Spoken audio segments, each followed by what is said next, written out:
Muri yeZimbabwe zvina kumira zvakanaka. Nhasi muHarare makaonekwa matenga emasoja ari kungotenderera zviri kuvhundutsa, ende marumors ari kutenderera mukaziva kuti anytime kunogona kuda kuitwa coup, anytime kunogona kuita zvakati. Zvinhu zviri kutaurwa nevanhu hazviperi. Vamwe ndo vari kutoprofita vachiti gore rineri hazvipotse, inotoitika chete. Vamwe vari kuti zvoni inonyaya dzemuZimbabwe. So inini ndazoona matenga aya achitenderera. Ndakanga sangana navanhu vakawanda kuti matenga ari kutsvage muHarare, and there was a clip yanga ichitoningina yematenga acho ari papo. Vanhu vada kunyatsonzwisisa kuti chii. But ndazosangana naNick Mangwana akupindura nyaya yematenga iwayo, because vanhu vada kuziva kuti ko indava matenga aya ari mustreet zviri kuitirwe chii, meaning yazvo ndei, sei abuditswa.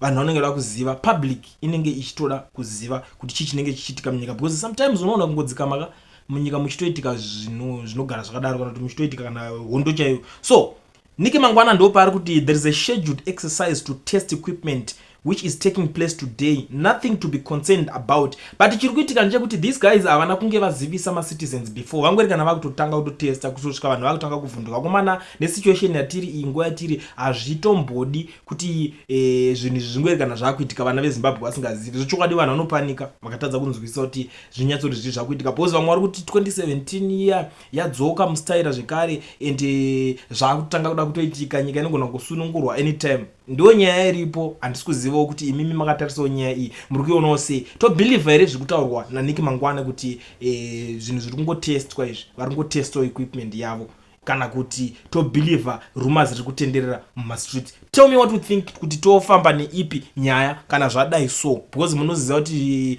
isusu chatiri kuona ndechekuti situation kumamiriro ekunze zvinhu hazvina kumira mushe. Kuland inini ndiri panyaya yageza. Inini ndiri kutoti tisawanza mahigh hopes nageza paya. Yes, angagona kuita ka-action yaanoita ingazotibatsira maybe, but as long munhu ari weZANU-PF ane ZANU-PF DNA mari, munhu iyeye anenge akabrainwashwa. Ideology dzavanenge vakaita dziya dzana Mao Zedong dzeChina dziya ndedzekungo manipulata mapeasants waibata. So what happens ndezvekudai. So isusu tichafarira geza, handiti oita ya 2017 yaye, aita ya 2017 tichingonopedza kubvisa munangarwa, andikona iye anobva auya netimu rake reZANU-PF still. Ivo vanenge vakudya vakudya kudero manje, kuzoti isusu takuti zvichemo zvedu zvatiri kuda zvemwana weZimbabwe hazvichagadziriswe. Vakupanana mafavors just like zvavakaita 2017.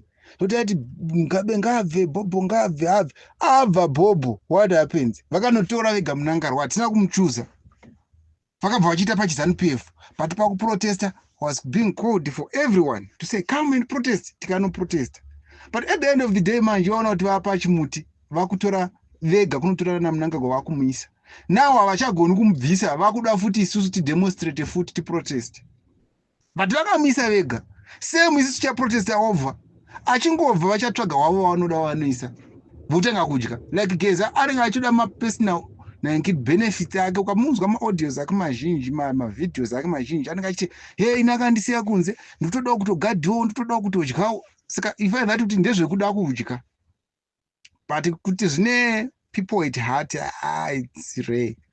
As long ari weZANU-PF achangodawo kungoba.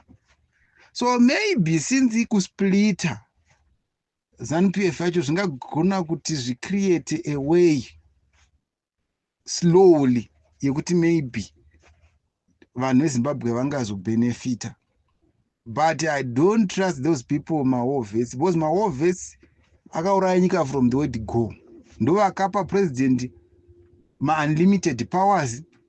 Ndo vakashandisa chigandanga chavo 2008. Ndo the same people vakapuwa ma 50,000 havana maproject avakaita gore reeconomic asheka zvekuma 98 97 uko. Tikauya ndo vakavhiringidza futi varungu pava kungoita tsabvu kungobvutirana zveminda. These are the same people futi.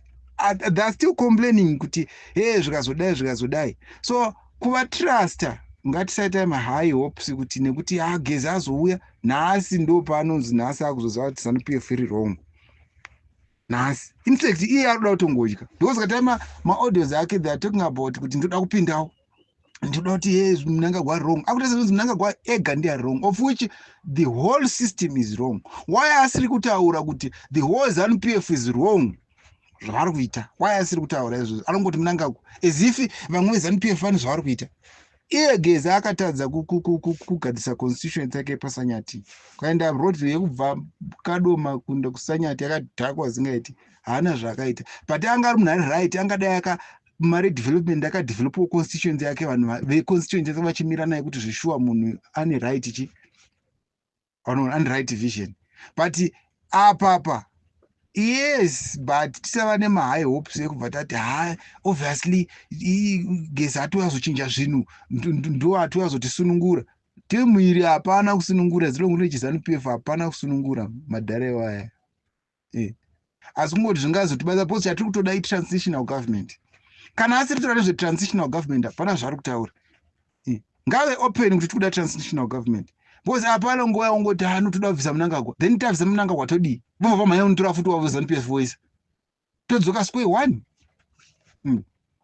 Apa pepashandiswa povo nevanhu kuti demonstrate protest tesei tezvinonzi kuti hamwe chete then vanhu vekunze vanobva vaona kuti nezvatiri kuita tese tikubvumirana senyika like zvatakaita pakubvisa Bhoboka tese takanzi tikubvumirana senyika hari mukunzwa asi vakusaudza Mnangagwa hatinobvumirana senyika yakava ichiZANU-PF saka apa vakuti imi muyai futi tibvise Mnangagwa kana tabvisa Mnangagwa futi votanga tachi ZANU-PF chavo. So let us be careful, let us be sure kana tichino demonstrate, let us have a vision tiziva kuti tikuno demonstrate for transitional government here.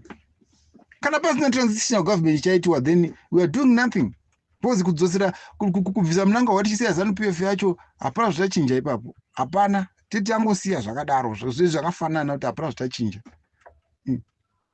because yese ZANU-PF ine war hapana kana izvozvi MP arikuita zvine musoro ZANU-PF iye Gezi wacho anenge constitution kuSanyati kwakaite vana Matema Danda nana Mutsvangwa vaitaurisa futi nguva yaBhobho tikati kuda maovheti achangamuka ari kuziva zvaari kuita tichamira nawo tikamira nawo Matema Danda akudya akaiswa paMozambique ambassador Mutsvangwa akudya vanyarara but they were very vocal time Mugabe anoba zvikazodai so apa tisawanza mahigh hopes ngatingobhilivha kuti all right ngatingotraya injuga dzati kutamba.